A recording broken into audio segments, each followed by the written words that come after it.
London, the British government said it would take in Afghan refugees this year, primarily women and children, as lawmakers packed Parliament on Wednesday for a heated emergency debate on the AUK response to the Taliban's seizure of power in Afghanistan. Prime Minister Boris Johnson, who has come under fire for the chaotic turn of events in Afghanistan, said a new, generous, refugee settlement program would allow up to vulnerable Afghans to seek sanctuary in the AUK in the coming years. That number is over and above the so Afghan allies the AUK is trying to evacuate from Kabul's international airport. Johnson said the AUK would work to unite the international community behind a clear plan for dealing with the Taliban. The Prime Minister, who is the current president of the group of 7 leading nations, said he was looking to convene a meeting of leaders in coming days.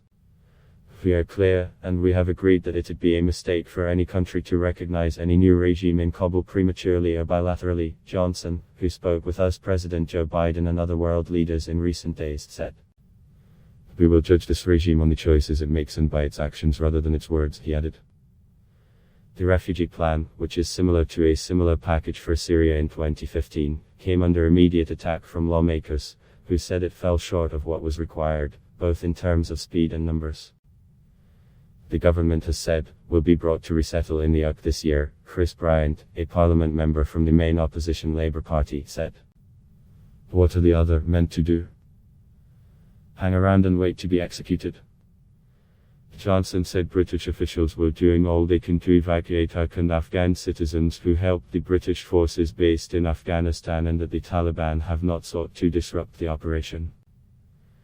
The situation has stabilized since the weekend, but it remains precarious, and the AUK officials on the ground are doing everything that they can to expedite the movement of people, he said. At the moment, it would be fair to say that the Taliban are allowing that evacuation to go ahead.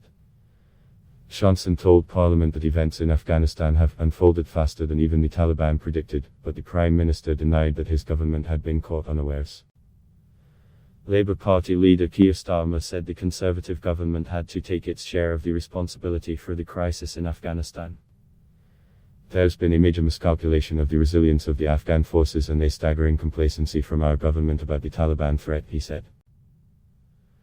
Like Biden, Johnson is facing criticism over Britain's hasty retreat from Afghanistan and its chaotic evacuation of British citizens and the thousands of Afghans it has employed over the past 2 decades. Criticism has been particularly acute from veterans and the families of the 457 British troops who died in the country while fighting there as part of the US-led NATO military operation. Adblock test. Why?